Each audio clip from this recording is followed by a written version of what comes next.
K P. Ummer എന്ന് പറഞ്ഞാൽ ഈ റേപ്പ് ചെയ്യുമ്പോൾ ബലാത്സംഗമൊക്കെ ചെയ്യുമ്പം 2 ഓപ്ഷൻ കൊടുക്കും അവർക്ക്. ബലാത്സംഗത്തെ ഒന്ന് അവരുടെ അടുത്ത് പറയും, ശാരദേ ഞാൻ നിന്നെ ബലാത്സംഗം ചെയ്യാൻ പോവുകയാണ്.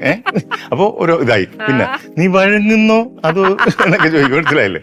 അങ്ങനെ ഓരോ സംഭവം കൊടുത്തിട്ടാണ് പുള്ളി ഇങ്ങനെ വാങ്ങുന്നത്. അതായത് ഒന്ന് ആദ്യമേ ഇൻഫോം ചെയ്യും ഇങ്ങനെ ചെയ്യാൻ പോകുന്നതാണെന്ന്, പിന്നെ അതിനൊരു ഓപ്ഷൻ കൊടുക്കും എന്നൊക്കെ പറയും, കളിയാക്കി ഇങ്ങനെ പറയും. അപ്പൊ അതൊക്കെ ഓരോന്ന് ചേർത്താണ് അന്നത്തെ കാലത്ത് ചെയ്യുന്നത്. അപ്പൊ ഒരു ഡയലോഗ് എടുത്താൽ ഇപ്പൊ ചെമ്മീനിലെ ഒരു കഥാപാത്രം എടുക്കും, അതിലെടുത്തിട്ട് എനിക്ക് അന്ന് പ്രൈസ് കിട്ടിയ ആ ഐറ്റം അതെ, ഈ ചെമ്മീനിലെ കറുത്തമ്മ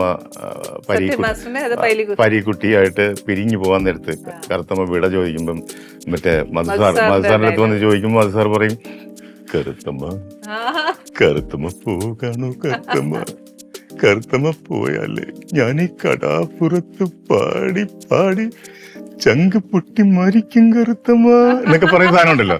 അത് തന്നെ നമ്മൾ ഉടനെ തന്നെ അടുത്തതായിട്ട് കെ.പി. ഉമ്മർ വന്നിട്ട് ഈ ഭാഗം അഭിനയിച്ചിരുന്നെങ്കിൽ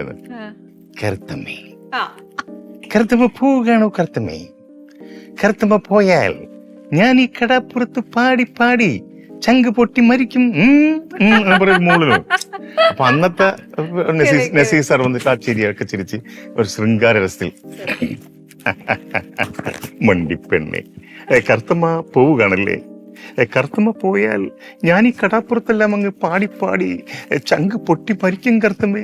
അതിന് കറുത്തമ്മ എന്തിനാ കരയുന്നത് കറുത്തമ്മേ? ധൈര്യമായിരിക്കൂ, ആരൊക്കെ എതിർത്താലും എന്തൊക്കെ സംഭവിച്ചാലും ശരി ഞാൻ തന്നെ നിന്റെ കഴുത്തിൽ താലി ചാർത്തും കറുത്തമ്മേ, ഒന്ന് ചിരിക്കൂ പ്ലീസ്. അങ്ങനെ